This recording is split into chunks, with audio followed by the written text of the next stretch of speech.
Beloved, as we come to this weekend, we now come to the fifth Sunday following the visit of the Magi to Mary and Joseph and the child Jesus.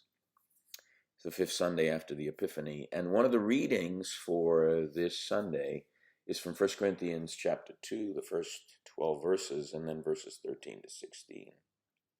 Where Paul is addressing the Corinthian church about the difference between what they think wisdom is, what they think power is, what they think spirituality is, and what Paul says it actually is in Christ. Matthias Venk will argue, as I read this text, that unless you understand this text, you will misinterpret the exercise of the gifts as Paul says they're to be intended to be exercised in 1 Corinthians 12, 13, and 14. So to understand the theology of the charismata, you've got to grasp 1 Corinthians chapter 2. So Paul says, when I came to you, brothers and sisters, I did not come proclaiming the mystery of God to you in lofty words or wisdom. Why is he saying that? Because the Corinthians are gloating in the fact that they think they're wiser than others. They are puffed up in what they think is wisdom. And because they can speak in tongues and move in some of the gifts, they think they're more spiritual than other people. They're actually misrepresenting Christ by their behaviors.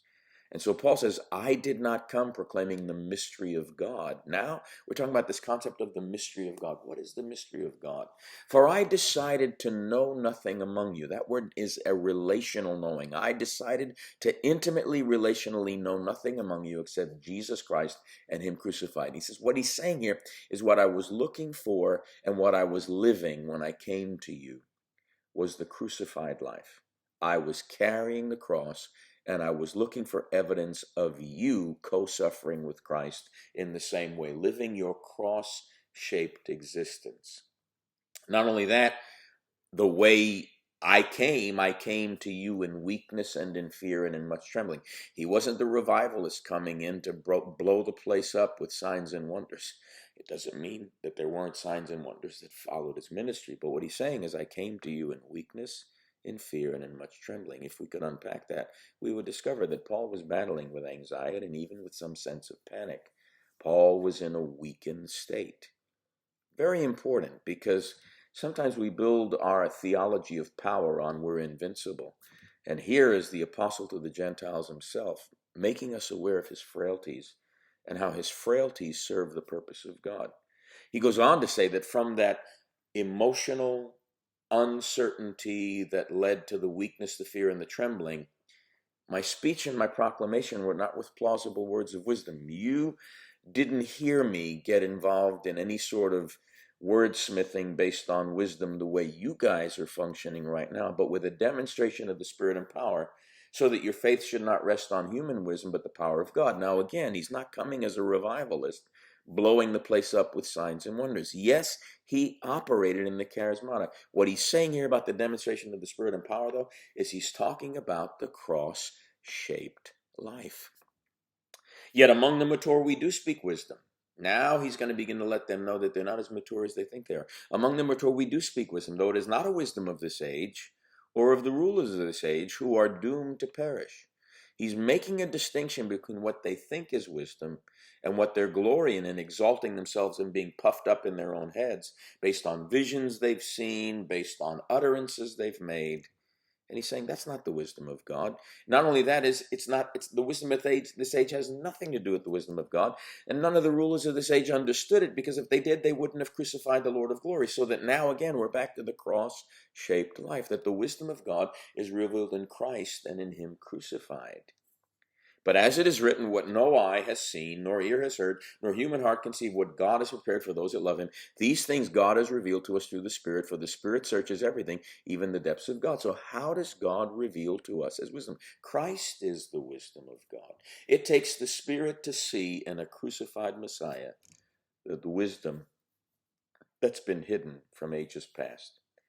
The life of Christ, the sacrificial self-giving life of love, who in his giving reveals the Father's unending love for us, reveals that in the triune life, in the communion of the Godhead, there's a constant giving and receiving, a giving and receiving from the Father to the Son and the Son to the Father.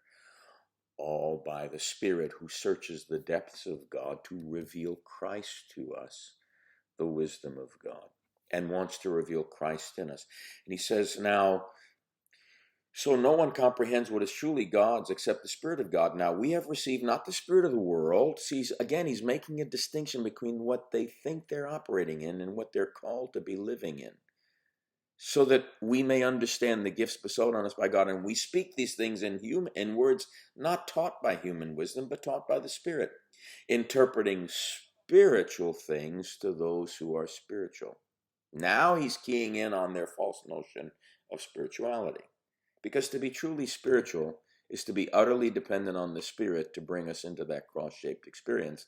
And that is what it means to be human from Paul's perspective. To be spiritual is to be reliant on the Spirit and to become human, to be on the journey to humanness, which won't be completed until the consummation of the kingdom when we receive our glorified bodies. We're on the way to perfect humanity, but we're not there yet. Jesus is there. We are not.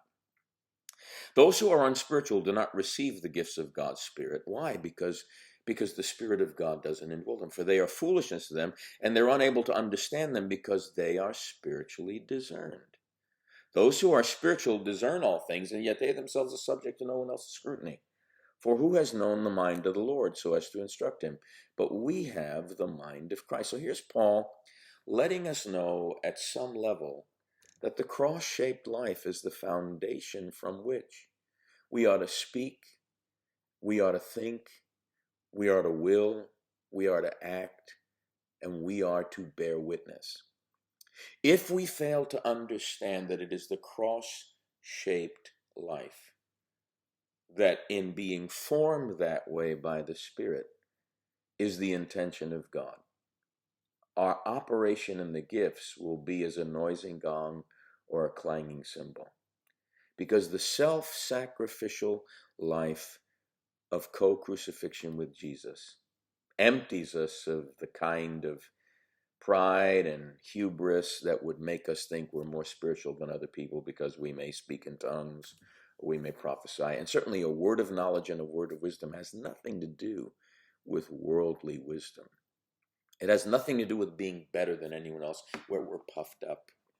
And so, as Matthias Wenck, the European scholar, says, the identity-forming narrative, the story that shapes our consciousness if we hope to function faithfully in the gifts of the Spirit, is the story of the cross, the place of the great exodus, where we have been brought out of darkness into the marvelous light that's been hidden from ages past but now revealed to us, which is Christ in us, the hope of glory, the life of the one who reveals the Father by his self-sacrificial living and giving.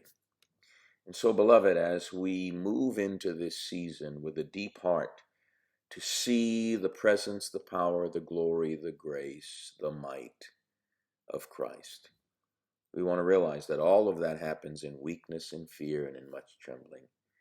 It comes out of a cross-shaped existence where death works in us so life can work in others. Death in Christ is not something to be avoided. It's something to be embraced because it causes us to rise out of dead things to the newness of life that is the new wine of the age to come. And we have the mind of Christ collectively. We often don't fully comprehend it because we're so often preoccupied with, I got to move in the gifts, I got to do this, I got to demonstrate the power. When the demonstration of the Spirit and power is how we know Christ, one with the other, because we're all sharing in the same cross. We are all sharing in his sufferings that we might partake of the power of his resurrection. In the days of Amos, there was a famine for the hearing of the word of the Lord. Today, there's so much prophetic proliferation that you got to wonder, is there a famine for the real hearing of the word of the Lord? Because there's a gluttony of everything that says, this is the Spirit, that's the Spirit, God saying this, God saying that. God's only been ever saying one thing. Jesus says, follow me. The cross-shaped life is the thing that becomes the most important foundation for any testimony of Jesus, which is the spirit of prophecy. Testimony, martyria, the cross-shaped martyrdom that reveals the spirit, capital S, of prophecy.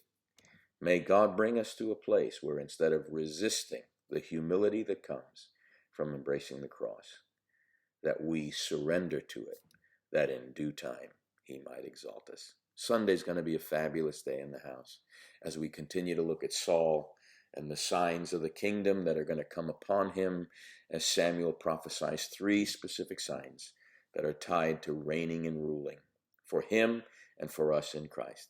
Bring somebody with you. It's going to be a powerful day. I love you.